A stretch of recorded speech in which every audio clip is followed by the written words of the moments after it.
I stared at myself in the glass, knuckles white with stress, clutching the edge of my vanity. Soft, golden morning light filtered through my window and brushed on the ivory gown that was hanging nearby. My gown, my fantasy, an exquisitely sculpted bodice, long sleeves of delicate lace, and a train that exuded elegance. I was meant to feel noticed for the first time today. However, there was a problem. It was silent and waiting, like a shadow behind a door. The silence was broken by a knock. Harper, the first, pivoted.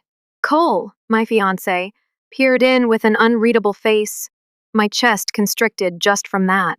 You could see it all on Cole's face: pride, delight, and frustration. But he was wearing a mask at the moment. What's happening? I put down my makeup brush and asked. Slowly, he walked inside and shut the door. Last night, your sister gave me a call. The bottom fell out of my belly. Isn't she attending the wedding? After nodding, he paused. She wants to go down the aisle before you, so she's not just coming, wearing a bridal gown. Quiet, deafening.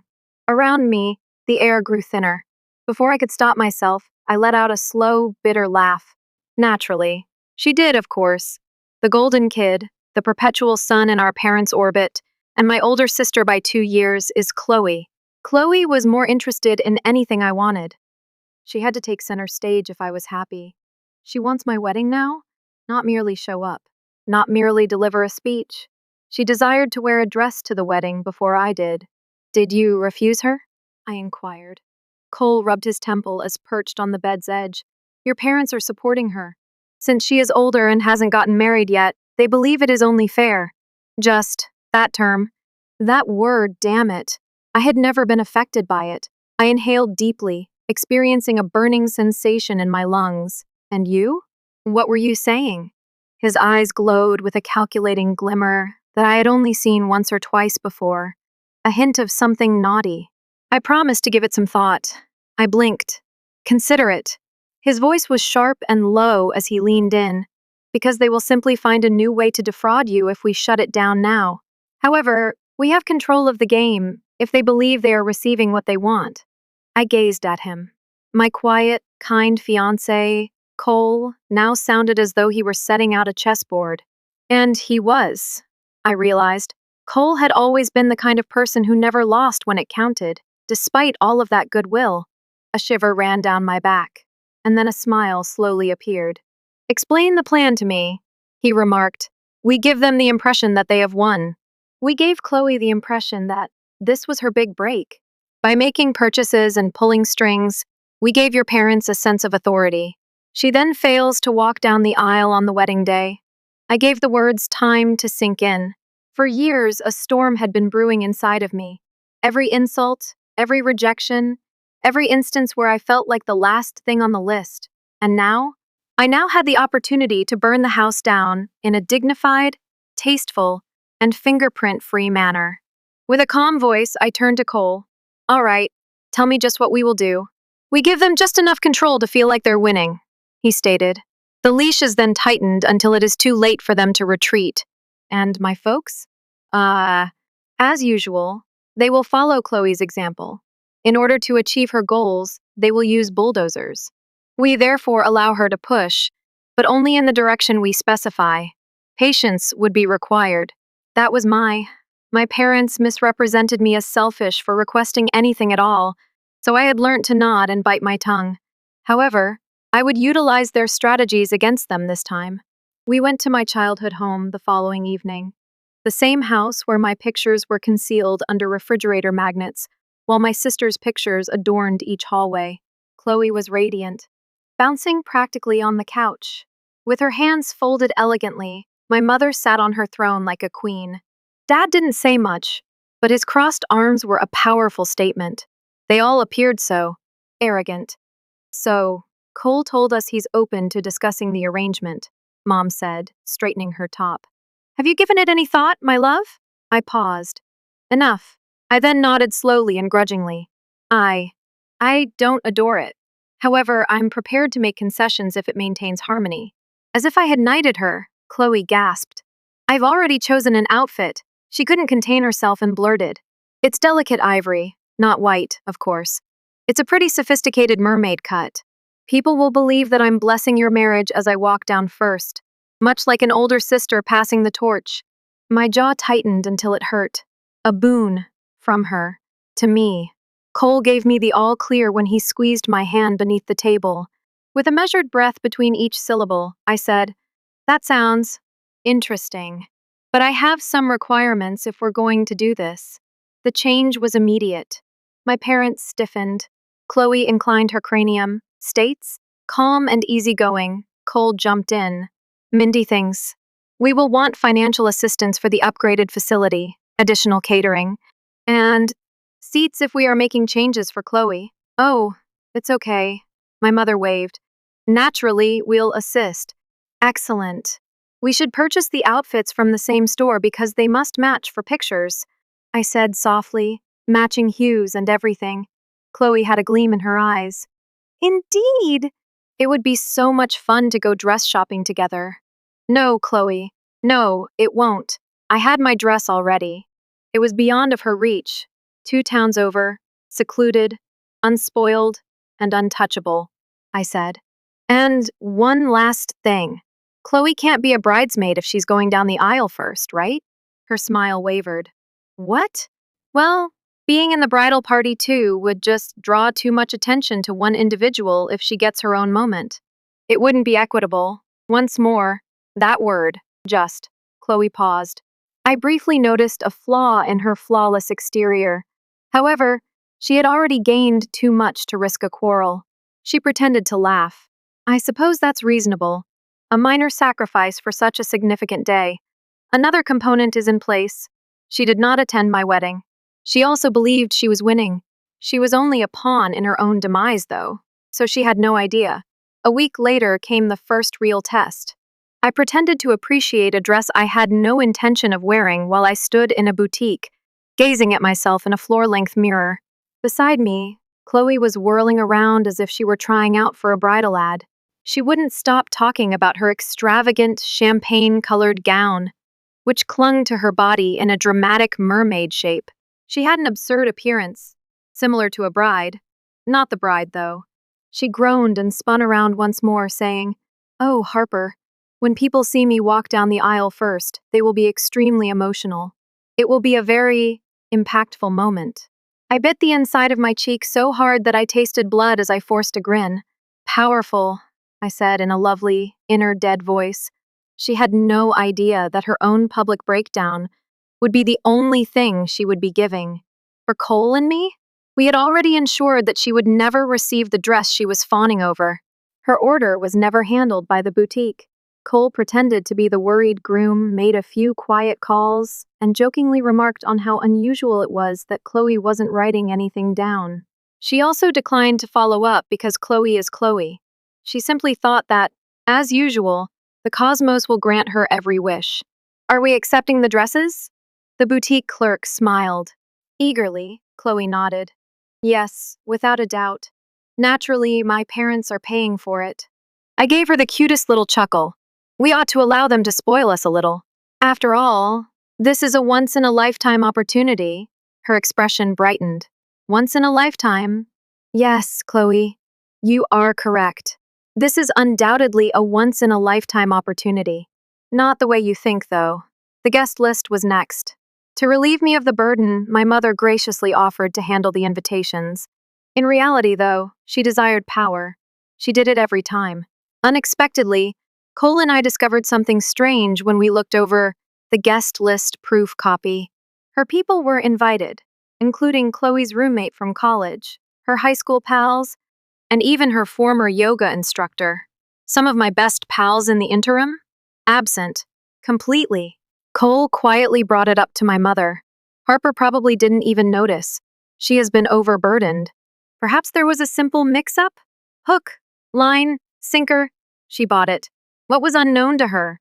A second set of invitations, ours, had already been produced and dispatched by Cole. The actual guest list. My folks were on their way. Unfortunately, her invites just got lost in the mail. It was nearly too simple. Before the wedding, we needed to set up one final play. Additionally, this one. This posed the greatest risk. For a final nice get together and a final opportunity to give my parents and Chloe a sense of control, Cole and I asked them over for dinner. I acted like the anxious, soon to be bride, wringing my hands and fumbling with my napkin as if I were on the verge of tears. I whispered, I just don't want any surprises. On the day, I'm already nervous. Chloe gave an eye roll. You worry too much. I looked down and spoke softly. You swear you won't make any additions? No unexpected speeches? No additional entrances? I simply need things to be quiet. She grinned. I'd never consider it. Untruthful. She had a strategy, and we both knew it. The narcissistic behavior was not limited to the aisle walk. She was still planning whatever attention-grabbing prank she felt she could do. But now that we had flushed her out, she was attempting to reassure me. As they were leaving, Cole leaned over and whispered in my ear, You're doing great. And I had faith in him. As we had just shut all of the exit doors behind Chloe, there was nothing to do but wait. It was quiet and chilly on the wedding morning. As hair and makeup artists bustled around me, I sat in the bridal room drinking my coffee as if it were any other Tuesday. I should have been anxious. Rather, I felt prepared. 9:17 a.m. It buzzed on my phone. It was my mother. Mom, we have a big issue, Harper. There is no sign of Chloe's outfit. According to the shop, it was never ordered. A twitch of my lips occurred. A smile, almost. Nearly. Me, oh no! That's terrible! What took place? Mom, Chloe is going crazy. They claim she didn't, despite her insistence that she did. Could you give them a call? No, Mother. I'm not going to call anyone today. Another ping 10 minutes later. Mom, this is a catastrophe, please. Me, I apologize, but I am unable to participate. I'm preparing for my nuptials. Chloe will figure it out, I'm sure. Through the screen, I could almost see her. Not fully dressed. Screaming, destroying her cosmetics. In a panic, our mother dialed the store again. The caterers were scolded by my father. Cole and I sipped lattes and waited for the next domino to fall while they all chased their own tails. 10:30 in the morning. Cole's brother sent him another SMS. Brother. Hey, dude. This is something you must see. A picture was included. Chloe's companions. Anger and confusion as I stood outside the venue. Their requests never appeared. Cole, that's really strange. Perhaps they were misplaced in the mail. I grinned. He excelled at that. The innocence of deadpan. My parents were beginning to piece things together inside the turmoil, but it was too late to make any changes. Then the last blow was delivered. 12:15 p.m. My father called. I choose to disregard it. 12:17 p.m. He gave another call. This time, I responded. Dad? Sugary sweet, I requested. We have a problem, he remarked in a strained voice. Security won't let Chloe in even though she is at the location. I blinked. What are you saying? She is not on the guest list, they said. I scowled into the mirror and replied, Oh, that's strange. I made it clear to the venue that only those who were invited could attend. Perhaps the list did not include her name? Quiet. There was a pause so silent that I could hear his tone change before he said a word. You accomplished this, he stated bluntly. What did you do? I inquired. You put her in a bad situation. I spoke in a light tone. I've been really busy, Dad. Not even the guest list was my responsibility. Mom did. One more pause. In the background, I could hear Chloe's voice screaming something incomprehensible while my mother panicked. Low and angry, he said. Fix this. Into the phone, I grinned. I'm the bride, Dad. Do you honestly believe that I should be taking care of security matters at this moment? Click. The call terminated. Cole's eyes danced as he turned toward me. Is she outside? I gave a nod. Excellent. Chloe was screaming at security outside the gates of her stolen fantasy, while I stood in my bridal room, serene and peaceful. The guards, who were paid in advance and briefed days prior, remained steadfast. I am the sister of the bride, she let out a cry. Come on in. One of them checked his clipboard and stated, MAAM, if your name isn't on the list, you're not getting in. Venue regulations. She looked at our father. Take action. But he was unable to for once. No contracts, no writings, and no evidence were present. It was only her word, and no one was paying attention. The music started up inside. I held a bouquet as I stood at the chapel's entryway. My visitors pivoted. Whispers had already been heard by some of them. A few had witnessed the mayhem outside. They were aware. I sensed it as soon as I walked down the aisle. For the first time in my life, I was no longer in Chloe's shadow. It was my time. The ceremony fulfilled all of my expectations. It wasn't because of the vows, even though they were lovely. Not because of the setting, the music, or the flowers, all of which were excellent because of Cole. It was because I was the focus of something for once, and I couldn't lose it to anyone. There were gasps as I went down the aisle, not because of the clothing, not even for me. However, they were aware of what had recently transpired outside. The rumors had already started. Several visitors claimed to have witnessed Chloe being turned away at the door while still wearing her normal attire. She yelled at security and demanded to be allowed inside. The shouting from inside had been muffled and heard by others. Even those who hadn't, however, sensed the change in the atmosphere, the strain, the alleviation. Cole gave me the slightest nod when I looked at him at the altar, as if we were exchanging the most fulfilling private joke ever. We succeeded. After the ceremony, we walked back up the aisle together as husband and wife, and I felt a sense of freedom, lighter. The years of suppressing anger and feigning ignorance of the gaslighting, the favoritism, and the never-ending comparisons seemed to have finally paid off. The actual show, though, it hadn't even begun yet. With champagne glasses clinking and gentle music playing, we entered the reception hall. People were telling us how lovely the ceremony was, congratulating us, and praising my attire. However, I saw it in their eyes. They waited, awaiting the outcome of the following event, awaiting the next development in this real-time family drama.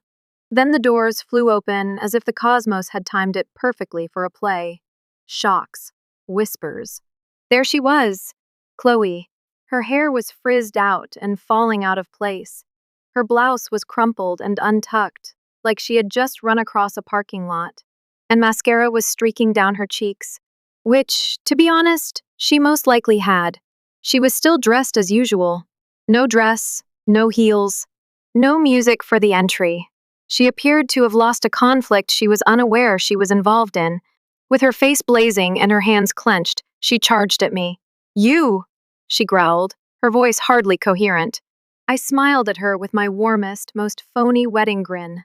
"Oh, Chloe! I had doubts about your arrival.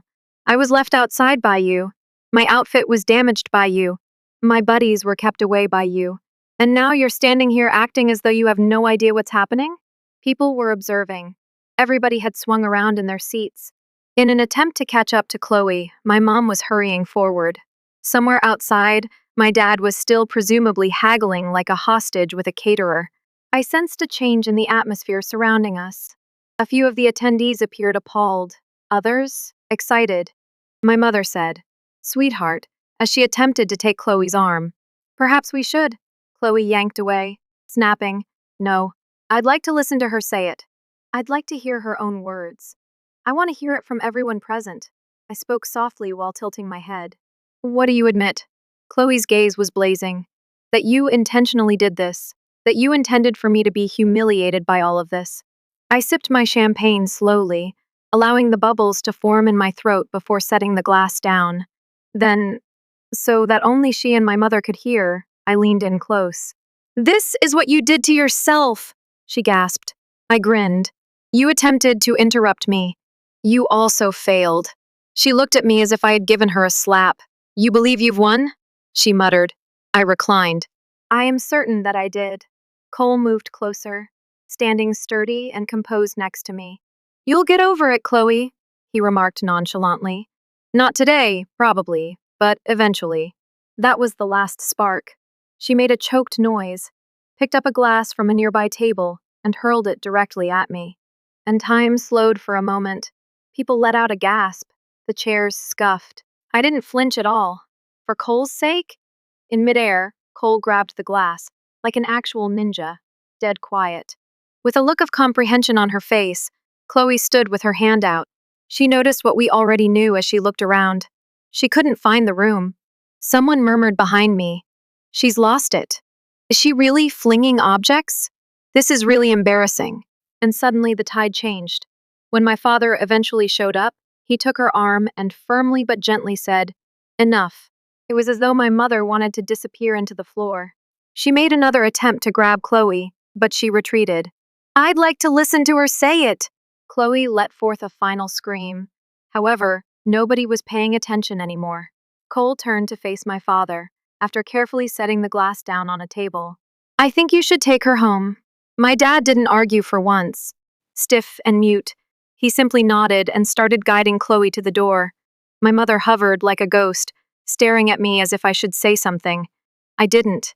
I simply stood there with my face peaceful and calm, my hands clasped around my bouquet. At last, she turned and went with them. The doors shut after them. Then there was a round of applause. Real, unplanned applause. It began small and quickly spread like fire throughout the room. There was clapping, cheering. Stunned, I glanced around before laughing. I laughed so hard my chest ached for the first time in years. "You're free," Cole replied, pulling me into an embrace and kissing my forehead. I was too. Something changed in the room once Chloe's doors banged behind her. The tension disappeared rather than simply breaking, as if the whole freaking storm had been let out through a window. The music resumed. With trays of champagne and hors d'oeuvre, waiters began to go around once more. They clinked glasses, laughed, and simply went on. She seemed to have never been there. And perhaps the cruelest aspect of all was that, for Chloe, the gentle swirl of our guests around us like a dream as Cole and I danced for the first time as husband and wife. I saw my college buddy crying away happy tears, old friends grinning, and even Cole's cranky uncle nodding in agreement as if he had just witnessed history. It seemed unreal. I was surrounded by individuals who were genuinely thrilled for me for the first time in my life. Those who didn't think I was the second-place finisher. People who weren't comparing me to other people. Not even my parents had congratulated me. However, it didn't hurt as much as it used to. No more. Because I had given up trying to get something they would never give. Their consent. Like magic, the night flowed. Everybody danced. Everyone had a drink. Of course, everyone gossiped. By dessert, the Chloe incident had already become legendary. Every time I walked past a table, I heard bits and pieces of speech. Did she toss a glass? At the bride? As if he were in the friggin' Matrix, the groom grabbed it. I knew there was a problem with that sister. Chloe wasn't even the antagonist by the time we were cutting the cake. The joke was her. I realized then that we had truly prevailed. A little after midnight, the reception came to an end. Drunk, full, and still humming, people began to slip out in groups and pairs. After saying our goodbyes and making our rounds, Cole and I eventually returned to our hotel suite. Our honeymoon flight was 4 hours away. My phone was buzzing as I was taking off my dress. Blocked phone number. My heart seemed strangely still as I gazed at the TV. Then I responded, "Mom." A pause occurred. Then, "This time, you've really done it." I let out a sigh. "If you're calling to give me a lecture, Harper," she yelled, "your sister is devastated. You made her look bad in front of everyone. How could you harm her like that?" I chuckled. I was unable to resist. How was I able to? Is that really what you're asking me? She wasn't worthy of such humiliation. Mom, she attempted to ruin my wedding. She arranged a procession, ordered a dress, and added her people to the guest list. All she wanted was to be included. No, she desired to be the focal point, once more, as usual. You supported her. Once more, your sister is her. Quietly but firmly, I stated. And I am your daughter. However, you have never been the same to us. Not once. Quiet. Quieter now, my mother murmured. She needed this. Watching her not be the first to get married was difficult. And you know what I found difficult? I said, raising my voice sharply and steadily. Being second all my life. Being advised to reduce her size in order to shine. Being told that I should feel guilty for being here. That isn't accurate. Yes, it is. And you know it in your heart. One more pause. Her respiration was audible to me. You don't simply abandon your family, she remarked. I grinned as well, not resentful, simply exhausted. Then perhaps you shouldn't have treated me like I was disposable, I responded slowly. I then hung up. Cole watched me intently as he looked up from his suitcase. Are you all right? He inquired. I inhaled. I could feel it settling in my chest, and I truly meant what I said for the first time in my life. Indeed, I'm doing fine. I'm proud of you, he muttered as he put his arms around me and kissed the top of my head. And I had faith in him, for I too felt proud of myself. A few hours later, as the plane took off, I gazed out the window and allowed everything to settle in as the clouds passed under us. I had lost my anger. No, not at Chloe. Not even in my parents' house. I was finished. I have finished my explanation. I'm done trying to fit in. I'm beyond holding my breath whenever I enter a room in hopes of being made to feel little once more. That power was no longer theirs. Since I had finally withdrawn it, our honeymoon straddled the line between rebirth and dream. I was able to breathe for the first time in years, as sunlight streamed through the windows of a seaside villa. No phone calls. Not a drama. No need to tread carefully. Cole and I slept in late, ate fruit in bed, and danced barefoot in the kitchen like children who didn't have to apologize to anyone. I waited for the crash for the first 3 days. That emotional dip that typically follows significant choices, particularly those in which you destroy all relationships behind you, you know. However, it never materialized, because there was no sense of a collapse.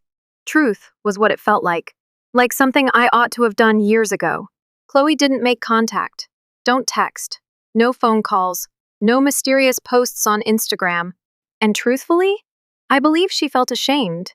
Not only because of the scene at the reception, but also because the room flinched when the spotlight finally fell on her. People saw her for the first time in her life, without the radiance my parents had always surrounded her with. Oh, Chloe's just passionate is no longer acceptable. She didn't mean it that way is no longer acceptable. No more free passes. In front of 200 people, she had lost her temper, hurled a bride a glass, and yelled at security as if she had been harmed. After that, there was no turning back. Not without responsibility. We both knew she wouldn't do that. Things were calm back home. For a while, my parents went dark. Silence on the radio. Most likely, they're waiting for me to cool off and return to my former self, desperate to mend fences, make amends, and plead for their love as if I had to earn it. However, this time, I didn't pursue. I didn't say I was sorry for establishing limits. I didn't give an explanation. I simply lived. I began organizing dinner gatherings. Game nights were hosted by me. To everyone who had helped me through the chaos of the wedding, I wrote thank you notes. The only voices that rung on my phone were ones that made me feel better. Individuals who genuinely witnessed me. And my world wasn't small for the first time in my life. The tightness wasn't tight. Unless it was advantageous to them, it wasn't designed with those who couldn't bear to see me pleased in mind. I owned it. I saw my aunt at the farmer's market a few weeks later, the sister of my father. One of the few family members who had been silently supporting me the entire time. You did what the rest of us never could, she said, leaning in to give me a tight hug and grinning. I blinked. What are you saying? You made them answerable, she stated plainly. You made a line. You refused to let them intimidate you into vanishing. I was at a loss for words, but when she said it, a hole opened in my chest, as if a last burden had been lifted. There were rumors, of course. Some relatives referred to me as dramatic and said I ought to have let Chloe go, that it wasn't significant, that only one day has passed. However, that's the problem. It was more than a single day. It was daily, annually. Chloe received the larger cake at every birthday celebration. I was told to be the bigger person every time. Every time her entitlement was portrayed as weakness, my suffering was reframed as selfishness. It would have been another erasure to let her to walk down that aisle wearing a bridal gown. She urged me to give up my moment once more, so she wouldn't have to face the fact that she wasn't always the star. And my erasure was complete. Cole and I sat on the porch one evening with wine in hand, while the stars were deep and vast overhead. He took my hand, reached across, and said, "You know what I like best about you?" I grinned. My superb trap setting skills? He chuckled. No. Yes, indeed. Additionally, you never required retribution to feel better. All you needed was freedom. He was correct. It was never about ruining Chloe, this whole thing. Alternatively, I could punish my parents. It had to do with getting back something I didn't realize I was entitled to. Space, voice, oneself. I'm not sure if we'll ever be in a relationship again. One day, perhaps. Perhaps not. However, they won't return on the same terms if they do. I won't have to bend over. I'll be standing, lucid, restricted, unrepentant. Until that day, too, I'll be here, leading what feels like my own life. I don't have to tell someone who finds it unbearable to see me in the light.